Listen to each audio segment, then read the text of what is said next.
What's up, NFL fans? I'm Tate Dembesti with DTD TV, and today I'm going to bring to you my top 10 Defensive Rookie of the Year candidates, as well as a couple sleepers. Now, I do want to apologize for having a microphone that covers my entire face and all you can see is my eyes, but that's the best I can do right now. We're still working on getting a better audio set up. I know it's a little echoey, just hang in there with us.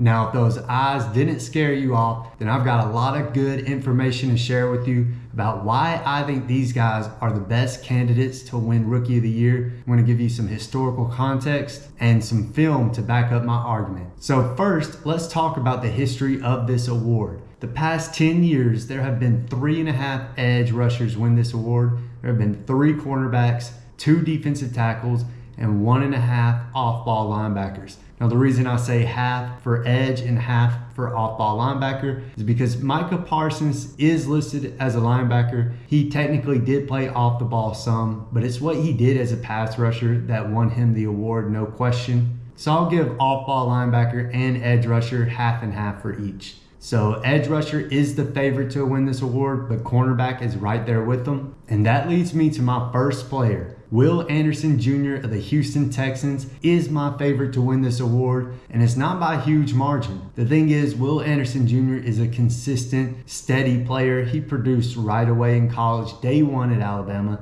and I think he's going to do the same thing in the NFL. I don't expect him to dominate and be an NFL sack leader or anything crazy like that, but I do think he can be similar to some of the past winners like Joey Bosa, who had 10.5 sacks, or Nick Bosa, who had 9 sacks, or Chase Young, who had 7.5. So I don't think Will Anderson's got to go crazy, but I do think he can consistently pressure the quarterback. He'll be a great player in the run. He's got so much power for a 245-pound man. It really doesn't make sense, and he's such a well-rounded player, so I don't expect him to get blown up any week. I really think he'll contribute to his team's overall defensive performance week in, week out. And in his first season, I do think he can get around 8, 9, or 10 sacks. And just looking at past winners, that might be enough to get it done for him.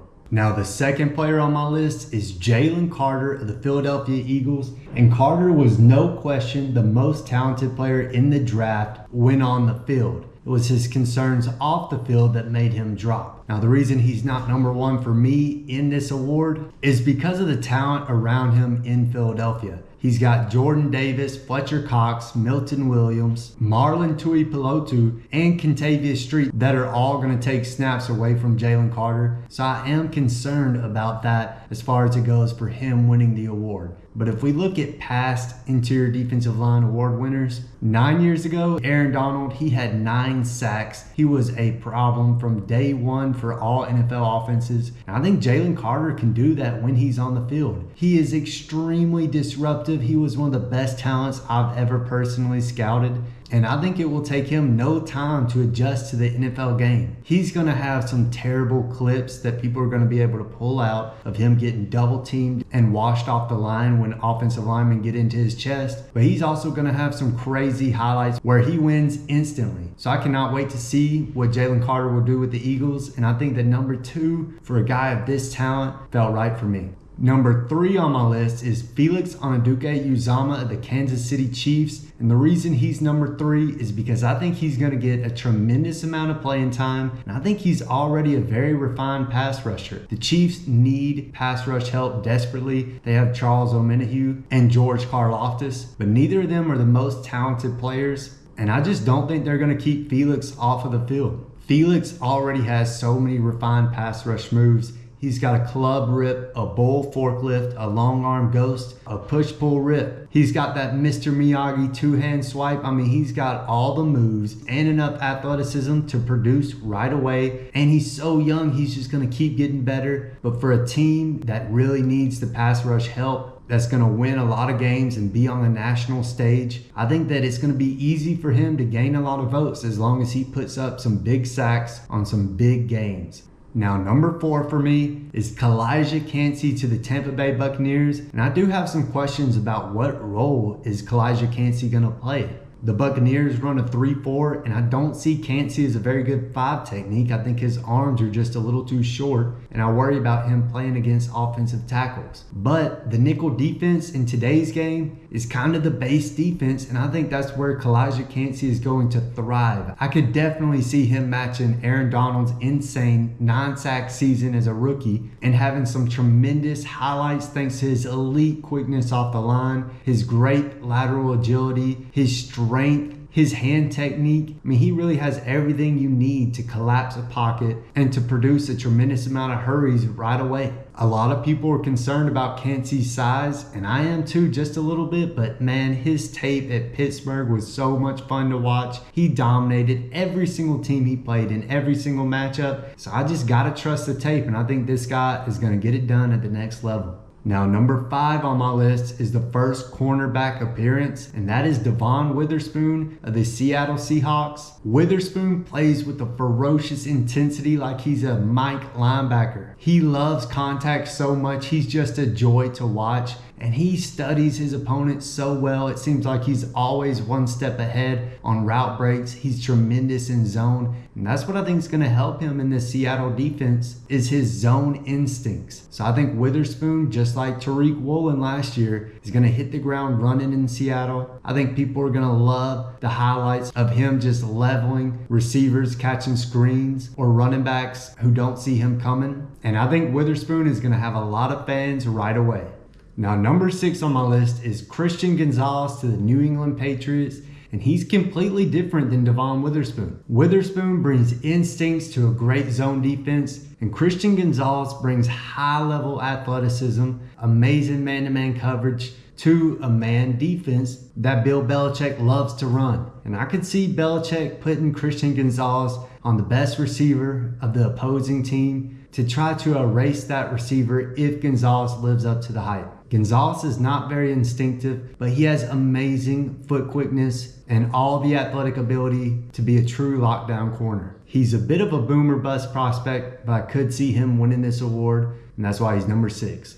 Now, number 7 on my list is a phenomenal pass rusher, a phenomenal overall edge defender, and I think he's even better than Felix Uzama, and that's Myles Murphy to the Cincinnati Bengals. But the reason I have him lower than Uzama is because the Bengals have some good edge play already. I think it'll be a little bit of an uphill battle for Myles Murphy to get on the field over Trey Hendrickson, Sam Hubbard, Joseph Asai, and Cameron Sample. But I thought Myles Murphy was a top 10 player in this entire draft. He's very similar to Trayvon Walker in the fact that he is an extremely massive and athletic human being, but he's got way more production and way more skills than Trayvon Walker. I thought it was crazy for Walker to go number 1, but I think Myles Murphy is really more worthy of that kind of a pick, and he fell late into the first round all the way to Cincinnati, and I think he's going to perform tremendously for them for many years to come, but I'm just not sure it's going to happen in year 1 with this deep edge defender room. Still, with his talent, number 7 felt just right. Now, number 8 on my list is a very similar situation, and that's Nolan Smith to the Philadelphia Eagles. And Smith was my number 9 prospect, right there with the same grade as Myles Murphy, who's also a freak athlete. Nolan Smith ran a 4.39 40. He jumped a 41.5-inch vertical, which is just insane, both of those numbers for a defensive end. And yeah, he's a little underweight at 238 pounds for an edge defender, but he plays with so much strength. He sets a strong edge. One of his best skills is honestly his run defense. And so being in a place with Hassan Reddick in the Philadelphia Eagles, I think he's going to learn from these guys and really develop those athletic tools into a better pass rush set. But very similar to Myles Murphy, I just think it's going to be hard for him to get a lot of snaps early on. You've got Josh Sweat, Brandon Graham, Hassan Reddick, and even Derek Barnett all there to fight for snaps with Nolan Smith. So I'm not sure he'll get it done in year 1, but I do think he's got enough talent. He could shock us all, and number 8 for a guy this talented felt right. Now, number 9 feels like a little bit of a long shot, but I could see a path for Jack Campbell of the Detroit Lions to win this award. Shaq Leonard was the last linebacker to win this award, if you're not counting Micah Parsons, who had 13 sacks, and I'm not. So Shaq Leonard, or Darius Leonard, led the entire NFL in tackles the year that he won the award. He also had 7 sacks and 2 interceptions, so he had an insane rookie season as an off-ball linebacker. And I don't know if Jack Campbell can do that, but I do think that Detroit's got a decent defense around him. They've got a decent defensive line, and he's going to step into a major role right away. At pick 18, they're going to get this guy onto the field, and I do think he's talented enough. I could see a path for him to also lead the league in tackles. He is a great tackler. He's a great athlete. He really surprised me with his shuttle times and his 3-cone. So I did think Jack Campbell at 6'5", 250 pounds was worthy of being in the top 10, but just barely. And now the final guy in my top 10 is Will McDonald of the New York Jets. And I'm not a huge Will McDonald fan, let me tell you. I thought he was definitely drafted too high, but he is a phenomenal athlete. He ran a 6'6", 3-cone at his pro day, and that is just an absurd number. That's the same number that Jackson Smith-Njigba ran, which was the best of all wide receivers at the NFL Combine. So for Will McDonald to do that is just nuts, and that does show up on tape. He's got a tremendous amount of burst, agility, and bend to his game. But he is pretty weak. He just does not have the strength at this moment to hold up, I don't think. And he doesn't have a whole lot of moves in his pass rush repertoire. But if he can learn a few moves and get on the field as a nickel pass rusher, I do think he could put up some pretty crazy sack numbers in his first year. I could see him getting to that 10 sack number, but it is a bit of a long shot for me, and that's why I've got him way down at number 10. And finally, my first sleeper for Defensive Rookie of the Year is DJ Turner, who went to the Cincinnati Bengals. And Turner is a crazy elite athlete at the cornerback position. He ran a 4.26 40 and jumped a 38.5-inch vertical. So there's no one leaving this guy. He can hang with everybody. If he gets beat at the line, he can instantly recover. His hips are so fluid. His feet are so quick. And he's got that top end speed to keep up with anybody downfield. I didn't think he was very instinctual, but Jim Harbaugh himself raved about his work ethic at Michigan, said that he was a student of the game. So I do imagine DJ Turner will keep improving and maybe grow those instincts, because they don't have to be natural. It doesn't come to you naturally. It's what you do studying the opponent and how you see the game. So I think DJ Turner has a great chance to keep improving and build off of his incredible athletic foundation and potentially steal this award. And Vegas odds has him at plus 6,000, so I do think that's worth a long shot. Although, to be honest, Defensive Rookie of the Year is a hard one to predict. So it's just, if you want to have some fun and invest in some kind of player this season to keep an eye on, $1 or $5 at plus 6,000 sounds like a fun one for me.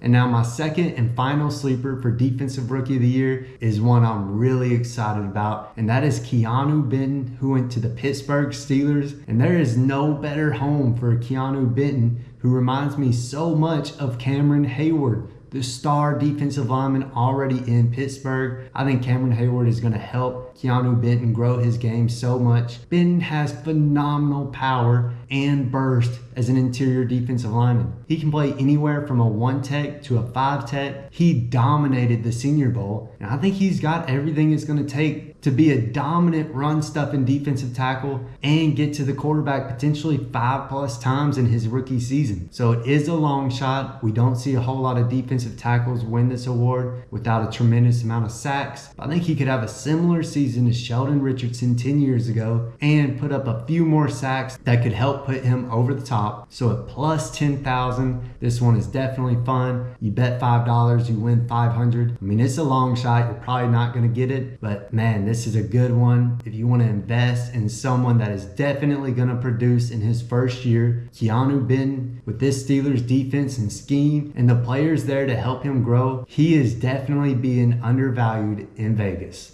Well, that is my video. I appreciate anyone who made it to the end. I hope you enjoyed it. If you did enjoy it, go ahead and leave me a like and subscribe if you haven't already. I'll be bringing you more content within a week. I'm not sure what it is yet, but I think I'm going to do a deep dive into one of these rookies and tell you what they're going to bring to their NFL team. Again, I appreciate you for sticking to the end, and I hope to see you again soon.